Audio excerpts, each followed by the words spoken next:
Capítulo 1. Por que foi permitido o pecado? Deus é amor. Sua natureza, sua lei são amor. Assim sempre foi, assim sempre será. O alto e o sublime, que habita na eternidade, cujos caminhos são eternos, não muda. Nele não há mudança, nem sombra de variação. Toda manifestação de poder criador é uma expressão de amor infinito. A soberania de Deus compreende a plenitude de bênçãos a todos os seres criados. Diz o salmista: Forte é a tua mão, e elevada a tua destra. Justiça e juízo são a base de teu trono. Misericórdia e verdade vão adiante do teu rosto. Bem-aventurado o povo que conhece o som festivo. Andará, ó Senhor, na luz da tua face. Em teu nome se alegrará todo dia, e na tua justiça se exaltará. Pois tu és a glória da sua força, porque o Senhor é a nossa defesa, e o Santo de Israel o nosso Rei. A história do grande conflito entre o bem e o mal, desde o tempo em que a princípio se iniciou no céu até a derrocada final da rebelião e extirpação total do pecado, é também uma demonstração do imutável amor de Deus. O soberano do universo não estava só em sua obra de beneficência. Tinha um companheiro, um cooperador que poderia apreciar seus propósitos e participar de sua alegria ao dar felicidade aos seres criados. No princípio era o Verbo, e o Verbo estava com Deus, e o Verbo era Deus. Ele estava no princípio com Deus. Cristo, o Verbo, o unigênito de Deus, era um com o eterno Pai. Um em natureza, caráter, propósito. O único ser que poderia penetrar em todos os conselhos e propósitos de Deus. O seu nome será Maravilhoso, Conselheiro, Deus Forte, Pai da Eternidade, Príncipe da Paz. Suas saídas são desde os tempos antigos, desde os dias da eternidade. E o Filho de Deus declara a respeito de si mesmo: O Senhor me possuiu no princípio de seus caminhos, e antes de suas obras mais antigas. Quando compunha os fundamentos da terra, então eu estava com ele, e era seu aluno, e era cada dia as suas delícias, folgando perante ele em todo o tempo. O Pai operou por seu Filho na criação de todos os seres celestiais.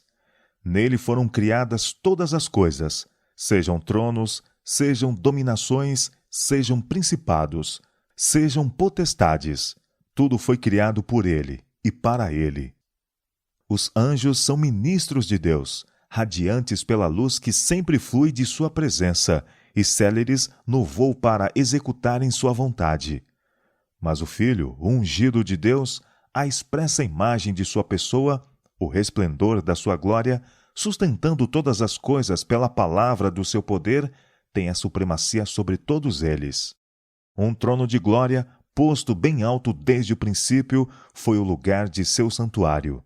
Cetro de equidade é o cetro de seu reino. Glória e majestade estão ante a sua face, força e formosura no seu santuário. Misericórdia e verdade vão adiante do seu rosto. Sendo a lei do amor o fundamento do governo de Deus, a felicidade de todos os seres inteligentes depende da perfeita harmonia com seus grandes princípios de justiça. Deus deseja de todas as suas criaturas o serviço de amor, serviço que brote de uma apreciação de seu caráter. Ele não tem prazer na obediência forçada, e a todos concede vontade livre, para que lhe possam prestar serviço voluntário. Enquanto todos os seres criados reconheceram a lealdade pelo amor, houve perfeita harmonia por todo o universo de Deus. Era a alegria da hoste celestial cumprir o propósito do Criador. Deleitavam-se em refletir a sua glória e patentear o seu louvor. E enquanto foi supremo o amor para com Deus, o amor de uns para com os outros foi cheio de confiança e abnegado. Nenhuma nota discordante havia para deslustrar as harmonias celestiais. Sobreveio, porém, uma mudança neste estado de felicidade. Houve um ser que perverteu a liberdade que Deus concedera às suas criaturas. O pecado originou-se com aquele que, abaixo de Cristo, fora o mais honrado por Deus, e o mais elevado em poder e glória entre os habitantes do céu. Lúcifer, filho da alva, era o primeiro dos querubins cobridores, santo, incontaminado. Permanecia na presença do grande Criador, e os incessantes raios de glória que cercavam o eterno Deus repousavam sobre ele. Assim diz o Senhor Jeová: Tu és o aferidor da medida, cheio de sabedoria e perfeito em formosura. Estavas no Éden, jardim de Deus. Toda pedra preciosa era a tua cobertura. Tu eras querubim ungido para proteger, e te estabeleci. No monte santo de Deus estavas. No meio das pedras afogueadas andavas. Perfeito eras nos teus caminhos, desde o dia em que foste criado, até que se achou iniquidade em ti. Pouco a pouco, Lúcifer veio a condescender com desejo de exaltação própria. Dizem as Escrituras: Elevou-se o teu coração por causa da tua formosura, corrompeste a tua sabedoria por causa do teu resplendor. Tu dizias no teu coração: Acima das estrelas de Deus exaltarei o meu trono, serei semelhante ao Altíssimo. Se bem que toda a sua glória proviesse de Deus, este poderoso anjo veio a considerá-la como pertencente a si próprio. Não contente com sua posição, embora fosse mais honrado do que a hoste celestial, arriscou-se a cobiçar a homenagem devida unicamente ao Criador. Em vez de procurar fazer com que Deus fosse o alvo supremo das afeições e fidelidade de todos os seres criados, consistiu seu esforço em obter para si o serviço e lealdade deles. E, cobiçando a glória que o infinito Pai conferira a seu Filho, este príncipe dos anjos aspirou ao poder que era a prerrogativa de Cristo apenas. Quebrantou-se então a perfeita harmonia do céu. A disposição de Lúcifer para servir a si mesmo, em vez de ao Criador, suscitou um sentimento de apreensão ao ser observada por aqueles que consideravam dever a glória de Deus ser suprema. No conselho celestial, os anjos insistiam com Lúcifer. O Filho de Deus apresentou perante ele a grandeza, a bondade e a justiça do Criador, e a natureza imutável, sagrada de sua lei. O próprio Deus estabelecera a ordem do céu, e desviando-se dela, Lúcifer desonraria o seu Criador e traria a ruína sobre si. Mas a advertência, feita com amor e misericórdia infinitos, apenas despertou espírito de resistência. Lúcifer consentiu que prevalecessem seus sentimentos de inveja para com Cristo e se tornou mais decidido. Disputar a supremacia do Filho de Deus, desafiando assim a sabedoria e amor do Criador, tornara-se o propósito desse príncipe dos anjos. Para tal objetivo, estava ele a ponto de aplicar as energias daquela mente superior, que abaixo da de Cristo era a primeira dentre os exércitos de Deus. Mas aquele que queria livres as vontades de todas as suas criaturas, a ninguém deixou desprevenido quanto ao sofisma desconcertante por meio do qual a rebelião procuraria justificar-se. Antes que se iniciasse a grande luta, todos deveriam ter uma apresentação clara a respeito da vontade daquele cuja sabedoria e bondade eram a fonte de toda a sua alegria. O Rei do Universo convocou os exércitos celestiais perante ele, para, em sua presença, apresentar a verdadeira posição de seu filho e mostrar a relação que este mantinha para com todos os seres criados. O Filho de Deus partilhava do trono do Pai, e a glória do Ser Eterno, existente por si mesmo, rodeava a ambos. Em redor do trono reuniam-se os santos anjos, em uma multidão vasta, inumerável, milhões de milhões e milhares de milhares, estando os mais exaltados anjos, como ministros e súditos, a regozijar-se na luz que da presença da divindade caía sobre eles. Perante os habitantes do céu reunidos, o rei declarou que ninguém, a não ser Cristo, o unigênito de Deus, poderia penetrar inteiramente em seus propósitos, e a ele foi confiado executar os poderosos conselhos de sua vontade. O Filho de Deus executara a vontade do Pai na criação de todos os exércitos do céu, e a ele, bem como a Deus, eram devidas as homenagens e fidelidade daqueles. Cristo ia ainda exercer o poder divino na criação da terra e de seus habitantes. Em tudo isto, porém, não procuraria poder ou exaltação para si mesmo, contrários ao plano de Deus, mas exaltaria a glória do Pai e executaria seus propósitos de beneficência e amor. Os anjos alegremente reconheceram a supremacia de Cristo e, prostrando-se diante dele, extravasaram seu amor e adoração. Lúcifer curvou-se com eles, mas em seu coração havia um conflito estranho, violento. A verdade, a justiça e a lealdade estavam a lutar contra a inveja e o ciúme. A influência dos santos anjos pareceu por algum tempo levá-lo com eles. Ao acender os cânticos e louvores, em melodiosos acordes, avolumados por milhares de alegres vozes, o espírito do mal pareceu subjugado. Indizível amor fazia fremir todo o seu ser. Em concerto com os adoradores destituídos de pecado, expandia-se-lhe a alma em amor para com o Pai e o Filho. De novo, porém, achou-se repleto de orgulho por sua própria glória. Voltou-lhe o desejo de supremacia, e uma vez mais condescendeu com a inveja de Cristo. As altas honras conferidas a Lúcifer não eram apreciadas como um dom especial de Deus, e, portanto, não provocavam gratidão para com seu Criador. Ele se gloriava em seu fulgor e exaltação, e aspirava a ser igual a Deus. Era amado e reverenciado pelo exército celestial. Anjos se deleitavam em executar suas ordens, e estava ele revestido de sabedoria e glória mais do que todos eles.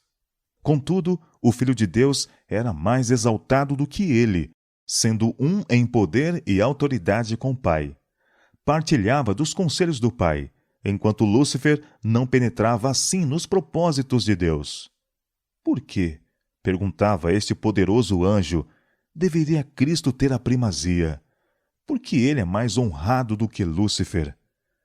Deixando seu lugar na presença imediata do Pai, Lúcifer saiu a difundir o espírito de descontentamento entre os anjos. Ele agia em misterioso segredo e durante algum tempo escondeu seu propósito real sob uma aparência de reverência para com Deus. Começou a insinuar dúvidas com respeito às leis que governavam os seres celestiais, dando a entender que, conquanto pudessem as leis ser necessárias para os habitantes dos mundos, não necessitavam de tais restrições os anjos, mais elevados por natureza, pois que sua sabedoria era um guia suficiente. Não eram eles seres que pudessem acarretar desonra a Deus. Todos os seus pensamentos eram santos. Não havia para eles maior possibilidade de errar do que para o próprio Deus.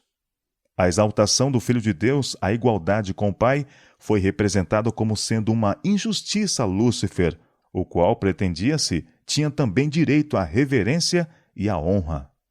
Se este príncipe dos anjos pudesse tão somente alcançar a sua verdadeira e elevada posição, grande bem resultaria para todo o exército do céu. Pois era seu objetivo conseguir liberdade para todos. Agora, porém, mesmo a liberdade que eles até ali haviam gozado tinha chegado ao seu fim, pois lhes havia sido designado um governador absoluto, e todos deveriam prestar homenagem à sua autoridade. Tais foram os erros sutis que, por meio dos ardis de Lúcifer, estavam a propagar-se rapidamente nos passos celestiais. Não tinha havido mudança alguma na posição ou autoridade de Cristo. A inveja e falsa representação de Lúcifer, bem como sua pretensão à igualdade com Cristo, tornaram necessária uma declaração a respeito da verdadeira posição do Filho de Deus. Mas esta havia sido a mesma desde o princípio. Muitos dos anjos, contudo, ficaram cegos pelos enganos de Lúcifer. Tirando vantagem da amável e leal confiança nele depositada pelos seres santos que estavam sob suas ordens, com tal arte infiltraram em suas mentes a sua própria desconfiança e descontentamento, que sua participação não foi percebida. Lúcifer havia apresentado os propósitos de Deus sob uma falsa luz, interpretando-os mal e torcendo-os, de modo a excitar a dissensão e descontentamento. Astuciosamente levou os ouvintes a dar expressão aos seus sentimentos. Então eram tais expressões repetidas por ele quando isto servisse aos seus intuitos, como prova de que os anjos não estavam completamente de acordo com o governo de Deus. Ao mesmo tempo em que, de sua parte, pretendia uma perfeita fidelidade para com Deus, insistia que modificações na ordem e leis do céu eram necessárias para a estabilidade do governo divino. Assim, enquanto trabalhava para provocar oposição à lei de Deus e infiltrar seu próprio descontentamento na mente dos anjos sob seu mando, ostensivamente estava ele procurando remover o descontentamento e reconciliar anjos desafetos com a ordem do céu. Ao mesmo tempo em que secretamente fomentava a discórdia e a rebelião, com sua astúcia consumada, fazia parecer como se fosse seu único intuito promover a lealdade e preservar a harmonia e a paz. O espírito de descontentamento que assim se acendera estava a fazer sua obra funesta. Conquanto não houvesse uma insurreição declarada, a divisão de sentimentos imperceptivelmente crescia entre os anjos. Alguns havia que olhavam com favor para as insinuações de Lúcifer contra o governo de Deus. Posto que tivesse estado até ali em perfeita harmonia com a ordem que Deus estabelecera, achavam-se agora descontentes e infelizes, porque não podiam penetrar seus conselhos insondáveis. Não estavam satisfeitos com seu propósito de exaltar a Cristo. Estes se encontravam prontos para apoiar a exigência de Lúcifer para ter autoridade igual à do Filho de Deus. Entretanto, anjos que eram fiéis e verdadeiros sustentavam a sabedoria e justiça do decreto divino e se esforçavam por reconciliar este ser desafeto com a vontade de Deus. Cristo era o Filho de Deus, tinha sido um com ele antes que os anjos fossem chamados à existência. Sempre estivera ele à destra do Pai. Sua supremacia, tão cheia de bênção a todos os que viam sob seu domínio benigno, não havia até então sido posta em dúvida. A harmonia do céu nunca fora interrompida. Por que deveria agora haver discórdia? Os anjos fiéis apenas podiam ver consequências terríveis para esta dissensão, e com rogos ansiosos aconselhavam os que estavam desafetos a renunciarem seu intuito e se mostrarem leais para com Deus pela fidelidade ao seu governo. Com grande misericórdia, de acordo com o seu caráter divino, Deus suportou longamente a Lúcifer. O espírito de descontentamento e desafeição nunca antes havia sido conhecido no céu. Era um elemento novo, estranho, misterioso, inexplicável. O próprio Lúcifer não estivera a princípio ciente da natureza verdadeira de seus sentimentos. Durante algum tempo receou exprimir a ação e imaginações de sua mente. Todavia, não as repeliu. Não via para onde se deixava levar. Entretanto, esforços quais somente o amor e a sabedoria infinitos poderiam imaginar foram feitos para convencê-lo de seu erro. Provou-se que sua desafeição era sem causa e fez-lhe ver qual seria o resultado de persistir em revolta. Lúcifer estava convencido de que não tinha razão. Viu que justo é o Senhor em todos os seus caminhos e santo em todas as suas obras, que os estatutos divinos são justos e que, como tais, ele os deveria reconhecer perante todo o céu. Houvesse ele feito isto, e poderia ter salvado a si mesmo e a muitos anjos. Ele não tinha naquele tempo repelido totalmente sua lealdade a Deus. Embora tivesse deixado sua posição como querubim cobridor, se contudo estivesse ele disposto a voltar para Deus, reconhecendo a sabedoria do Criador e satisfeito por preencher o lugar a ele designado no grande plano de Deus, teria sido reintegrado em suas funções. Chegado era o tempo para a decisão final. Deveria render-se completamente à soberania divina ou colocar-se em franca rebelião. Quase chegou à decisão de voltar, mas o orgulho o impediu disto. Era sacrifício demasiado grande para quem fora tão altamente honrado confessar que estivera em erro, que suas imaginações eram errôneas e render-se à autoridade que ele procurara demonstrar ser injusta. Um compassivo Criador sentindo terna piedade por Lúcifer e seus seguidores, procurava fazê-los retroceder do abismo de ruína em que estavam prestes a imergir. Sua misericórdia, porém, foi mal interpretada. Lúcifer apontou a longanimidade de Deus como uma prova de sua superioridade, como indicação de que o Rei do Universo ainda acederia às suas imposições. Se os anjos permanecessem firmes com ele, declarou, poderiam ainda ganhar tudo o que desejassem. Persistentemente defendeu sua conduta e entregou-se amplamente ao grande conflito contra seu Criador. Assim foi que Lúcifer, o portador de luz, aquele que participava da glória de Deus, que servia junto ao seu trono, tornou-se pela transgressão Satanás, o adversário de Deus e dos seres santos e destruidor daqueles a quem o céu confiou a sua guia e guarda. Rejeitando com desdém os argumentos e rogos dos anjos fiéis, acusou-os de serem escravos iludidos. A preferência mostrada para com Cristo declarou ele ser um ato de injustiça, tanto para si como para todo o exército celestial, e anunciou que não mais se sujeitaria a esta usurpação dos direitos, seus e deles. Nunca mais reconheceria a supremacia de Cristo. Resolvera reclamar a honra que deveria ter sido conferida a ele e tomar o comando de todos os que se tornassem seus seguidores. E prometeu àqueles que entrassem para suas fileiras um governo novo e melhor, sob o qual todos gozariam liberdade. Grande número de anjos deram a entender seu propósito de o aceitar como seu chefe. Lisonjeado pelo apoio com que suas insinuações eram recebidas, esperou conquistar todos os anjos para o seu lado, tornar-se igual ao próprio Deus e ser obedecido por todo o exército celestial. Os fiéis anjos ainda instavam com ele e com os que com ele simpatizavam, para que se submetessem a Deus. Apresentavam-lhes o resultado inevitável, caso se recusassem a isso. Aquele que os criara poderia subverter seu poder e castigar de maneira notável sua revoltosa ousadia. Nenhum anjo poderia com êxito opor-se à lei de Deus, que é tão sagrada como ele próprio. Advertiram todos a que fechassem os ouvidos ao raciocínio enganador de Lúcifer, e insistiram com este e seus seguidores para buscarem a presença de Deus sem demora e confessarem o erro de pôr em dúvida sua sabedoria e autoridade. Muitos estiveram dispostos a dar atenção a este conselho, arrepender-se de sua desafeição e procurar de novo ser recebido no favor do Pai e de seu Filho. Lúcifer, porém, tinha pronto outro engano. O grande rebelde declarou então que os anjos que com ele se uniram tinham ido muito longe para voltarem, que ele conhecia a lei divina e sabia que Deus não perdoaria. Declarou que todos os que se sujeitassem à autoridade do céu seriam despojados de sua honra, rebaixados de sua posição.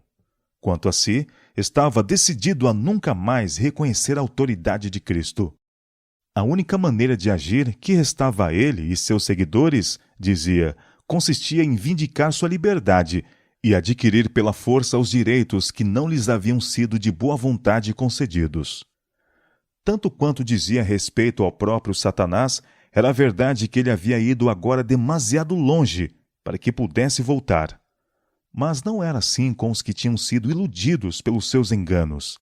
Para estes, os conselhos e rogos dos anjos fiéis abriram uma porta de esperança, e se houvessem eles atendido à advertência, poderiam ter sido arrancados das ciladas de Satanás. Mas ao orgulho, ao amor para com seu chefe e ao desejo de uma liberdade sem restrições, permitiu-se terem o domínio, e as instâncias do amor e misericórdia divinos foram finalmente rejeitadas. Deus permitiu que Satanás levasse avante sua obra, até que o espírito de desafeto amadurecesse em ativa revolta. Era necessário que seus planos se desenvolvessem completamente, a fim de que todos pudessem ver sua verdadeira natureza e tendência. Lúcifer, sendo o querubim ungido, fora altamente exaltado. Era grandemente amado pelos seres celestiais, e forte era sua influência sobre eles. O governo de Deus incluía não somente os habitantes do céu, mas de todos os mundos que ele havia criado. E Lúcifer concluiu que se ele pôde levar consigo os anjos do céu à rebelião, poderia levar também todos os mundos. Tinha ele artificiosamente apresentado a questão sob seu ponto de vista, empregando sofisma e fraude, a fim de conseguir seus objetivos. Seu poder para enganar era muito grande. Disfarçando-se sob a capa da falsidade, alcançara uma vantagem. Todos os seus atos eram de tal maneira revestidos de mistério que era difícil descobrir aos anjos a verdadeira natureza de sua obra. Antes que se desenvolvesse completamente, não poderia mostrar-se a coisa ruim que era. Sua desafeição não seria vista como sendo rebelião.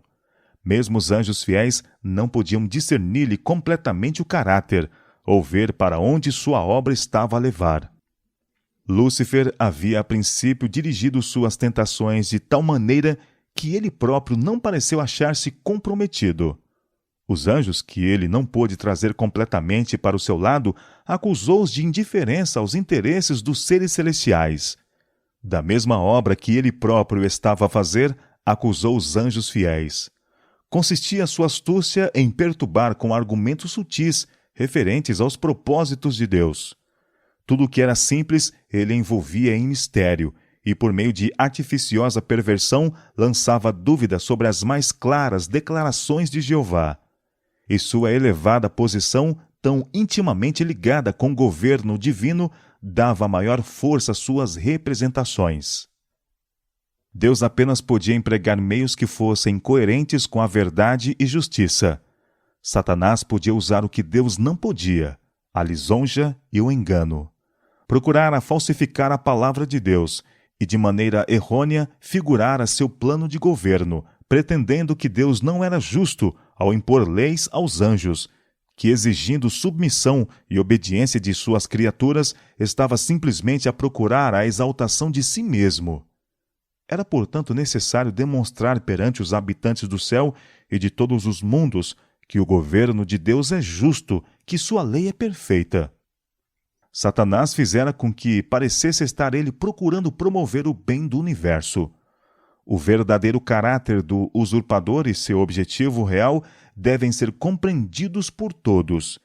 Ele deve ter tempo para manifestar-se pelas suas obras iníquas. A discórdia que sua conduta determinara no céu, Satanás lançara sobre o governo de Deus. Todo o mal declarou ele ser o resultado da administração divina. Alegava que era seu objetivo aperfeiçoar os estatutos de Jeová. Conseguintemente, permitiu Deus que ele demonstrasse a natureza de suas pretensões, a fim de mostrar o efeito de suas propostas mudanças na lei divina. A sua própria obra o deve condenar. Satanás pretendera desde o princípio que não estava em rebelião. O universo todo deve ver o enganador desmascarado. Mesmo quando foi expulso do céu, a sabedoria infinita não destruiu Satanás. Visto que unicamente o serviço de amor pode ser aceito por Deus, a fidelidade de suas criaturas deve repousar em uma convicção de sua justiça e benevolência. Os habitantes do céu e dos mundos, não estando preparados para compreender a natureza ou consequência do pecado, não poderiam ter visto então a justiça de Deus na destruição de Satanás. Houvesse ele sido imediatamente destruído, e alguns teriam servido a Deus pelo temor, em vez de o fazer pelo amor. A influência do enganador não teria sido completamente destruída. Tampouco o espírito de rebelião teria sido totalmente desarraigado. Para o bem do universo todo, através dos intérminos séculos, ele deveria desenvolver mais completamente seus princípios, a fim de que suas acusações contra o governo divino pudessem ser vistas sob sua verdadeira luz, por todos os seres criados, e a justiça e a misericórdia de Deus, bem como a imutabilidade de sua lei, pudessem para sempre ser postas fora de toda a questão. A rebelião de Satanás deveria ser uma lição para o universo durante todas as eras vindouras, perpétuo testemunho da natureza do pecado e de seus terríveis resultados. A atuação do governo de Satanás, seus efeitos tanto sobre os homens como sobre os anjos, mostrariam qual seria o fruto de se pôr de parte a autoridade divina. Testificariam que, ligado à existência do governo de Deus, está o bem-estar de todas as criaturas que ele fez. Assim, a história desta terrível experiência com a rebelião seria uma salvaguarda perpétua para todos os seres santos, para impedir que fossem enganados quanto à natureza da transgressão, para salvá-los de cometer pecado e de sofrerem sua pena.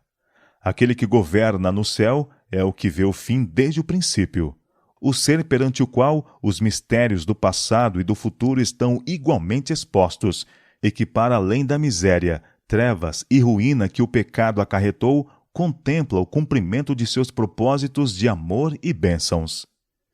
Se bem que nuvens e obscuridade estão ao redor dele, justiça e juízo são a base de seu trono. E isto os habitantes do universo, tanto fiéis como infiéis, compreenderão um dia. Ele é a rocha, cuja obra é perfeita, porque todos os seus caminhos juízos são. Deus é a verdade, e nele não há injustiça. Justo e reto é.